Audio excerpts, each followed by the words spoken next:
সব সত্য সবসময় বলতে নেই। আপনারা তো এখন দেশটাকে একটা অন্ধকার, আমি অনেকদিন ধরে বলছি, অন্ধকার জগতে নিয়ে যাওয়ার চেষ্টা করছেন। আর এখন দেশটাকে মানে একটা গৃহযুদ্ধের দিকে ঠেলে দিচ্ছেন। গৃহযুদ্ধ আপনাদের পছন্দ হতে পারে, কিন্তু বাংলাদেশের 20 কোটি মানুষের পছন্দ নয়। আপনারা হয়তো এখন অন্য কারো স্বার্থে কাজ করছেন। I am sorry to say this, I am sorry.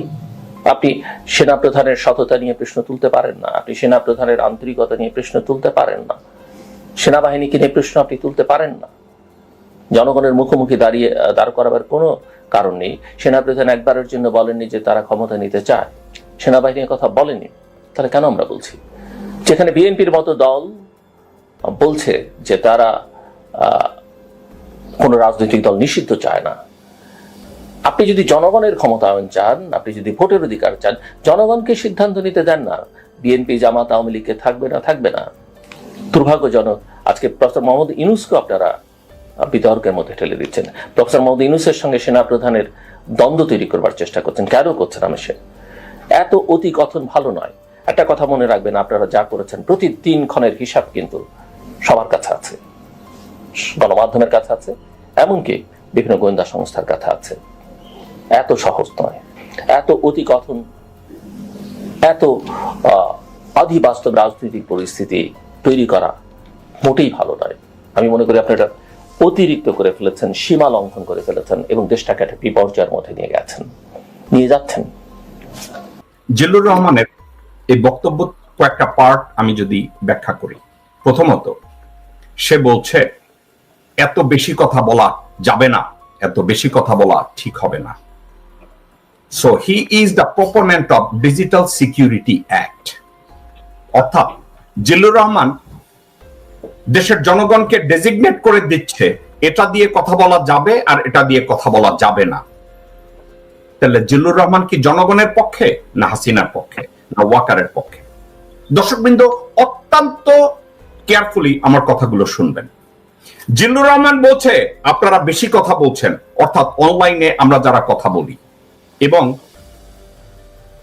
Hasnat Abdullah, Asif Mahmud, আমরা এবং পিনাকি ভট্টাচার্য, ইলিয়াস হোসেন, কনক সরওয়ার, এবং অনলাইনে আমি ওদের মতো তো এত ফেমাস না, আমি সাধারণ একজন মানুষ। আমরা যারা অনলাইনে কথাবার্তা বলি, সে বলছে আমরা অতিরিক্ত করে ফেলছি, এত অতিরিক্ত বলার আমাদের ঠিক না, আমরা বলতে পারি না। এর অর্থ হচ্ছে we have to ওবে the digital security act. এর অর্থ এই জিল্লুর রহমানের মতো লোকজনের কথায় ডিজিটাল সিকিউরিটি অ্যাক্টের মতো আইনটাকে ইম্পোজ করা হয়েছে। 1, 2, সে বলছে ওয়াকারুজ্জামানকে আমরা সমালোচনা করতে পারি না। Zillur Rahman, Wakeruzzaman is a salaried employee of the Republic. জনগণের ট্যাক্সের পয়সায় জেনারেল ওয়াকারুজ্জামান পয়সা পায়, বেতন পায়, তার রেশন পায়।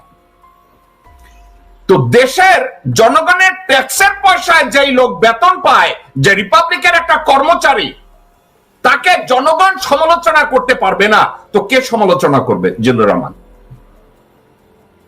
1, 2, থার্ড, আপনি জনগণকে আর্মির মুখোমুখি করে দিতে পারেন না। Zillur Rahman, either you are stupid, uneducated, impragmatic, or an Indian prostitute who is protecting the interest of India. Are you fucking crazy or nuts? General Walker or none of the chief of army staff or 25-30 general is not Bangladesh army. কুত্তার বাচ্চা, 2,27,000 সোলজারের সংগঠন হচ্ছে Bangladesh army. সেখান থেকে 25 থেকে 30 জন ভারতীয় কুত্তা সেনাবাহিনী হয় কি করে? আর জনগণকে আর্মির বিরুদ্ধে খেপিয়ে দেয়া হচ্ছে। কুত্তার বাচ্চা, তোমাকে কে বলছে? তুমি কি বাংলা জানো, নাকি তুমি একটা অর্গানাইজেশনাল স্কিল সম্পর্কে তোমার লেখাপড়া আছে? তুমি বলছো I am sorry, I am really sorry. You stupid son of a bitch, you better be sorry for your action, you fucking idiot. Why are you sorry for?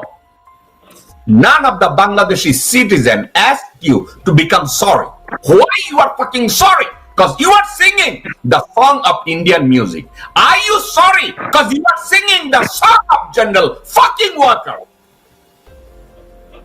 How dare যে তুমি threat করছো লোকজনদেরকে, যে একটা record থাকবে, media record থাকবে, espionage এজেন্সির কাছে report থাকবে। এই কুত্তার বাচ্চা, are you an informer? Are you an informer of র? তোমার মতো জিল্লুর রহমান ল্যাঙ্গট পড়া কুত্তার বাচ্চা, তুমি কি রয় সদস্য নাকি ডিজিএফআই এর বেতনভুক্ত?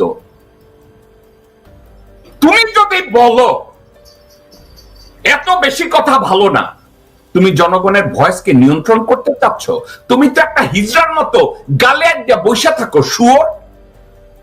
আমি তো কোথাও তোমাকে দেখি না for the sake of the Republic, for the sake of the country, from the vision of A Patriot, আমি তো কখনো দেখি না দেশ বিরোধী কোনো কথার বিরোধিতা তুমি করছো। তোমার সামনে বসে জিল্লু, তোমার সামনে বসে লোকজন দেশ বিরোধী কথা বলে, তোমাকে প্রতিবাদ করতে দেখি না। জিল্লু, তোমার সামনে লোকজন বাংলাদেশের সংবিধান বিরোধী কথা বলছে, কোনো প্রতিবাদ তুমি করো নাই। তোমার সামনে জিল্লুর ইসলাম বিরোধী কথা বলছে, ইসলামকে ছোট করছে, আমি তোমাকে কখনো প্রতিবাদ করতে দেখি নাই। আজকে কুত্তার বাচ্চা, তুমি ওয়াকারের পক্ষিতে যখন ধৈর্য সবাই ঝাঁকি দিচ্ছে, তখন তোমার মুখ থেকে কথা বাইরেছে, আবার তুমি এই কথা বলার পরে আবার বলো I am sorry, I am really sorry. Motherfucker, you are not sorry, you better be sorry for your action, because your comments, your commentary, your opinion goes against the interest of Bangladeshi citizen. তোমার মতো জিল্লুর রহমান বালের talk show করে না, কোন জায়গায় কি করে, I could be careless, no one give a shit what you do, কিন্তু বাংলাদেশের জনগণকে থ্রেট করার কোন অধিকার কুত্তার বাচ্চা তোমার নাই। জনগণের পক্ষ বিপক্ষে গিয়ে দাঁড়ানোর মতো কোন ক্ষমতা তোমার নাই। বাংলাদেশের সার্বভৌমত্বের বিরুদ্ধে দাঁড়ানো, জেনারেল ওয়াকারের পক্ষে দাঁড়ানোর কোন যোগ্যতা কুত্তার বাচ্চা তোমার থাকা উচিত না, কোন অডাসিটি তোমার থাকা উচিত না। আমি জানি না জিল্লুর তোমার প্রত্যেকটা কথার জবাব আমি দিয়েছি কিনা। কুত্তার বাচ্চা, if I see one more video, আমি তোমাকে উলঙ্গ করে ছাড়বো জিল্লুর। তুমি যে হিজড়া, তুমি যে হারুনের প্রপোনেন্ট, তুমি যে হাসিনার সাথে যোগাযোগ মেনটেন করতা, কুত্তার বাচ্চা, I have all those evidence. কুত্তার বাচ্চা, I'll throw everything to the media. তুমি এখন ওয়াকারকে ব্লোজব দিতে গেছো শুয়োর। তোমার মতো জিল্লুর বাংলাদেশের জন্য বার্ডেন, তোমার মতো জিল্লুর বাংলাদেশের সোসাইটির জন্য বার্ডেন, তোমার মতো জিল্লুর দেশের জন্য বার্ডেন, তোমার মতো জিল্লুর সংবিধানের জন্য বার্ডেন, তোমার মতো জিল্লুর জনগণ বিরোধী ভারতের পাচানা হারামজাদা শুয়োর। আমি তোমাকে নিয়ে আর কোনো সময় নষ্ট করতে চাই না। হারামজাদা গাবর, হারামজাদা হুবড়ি,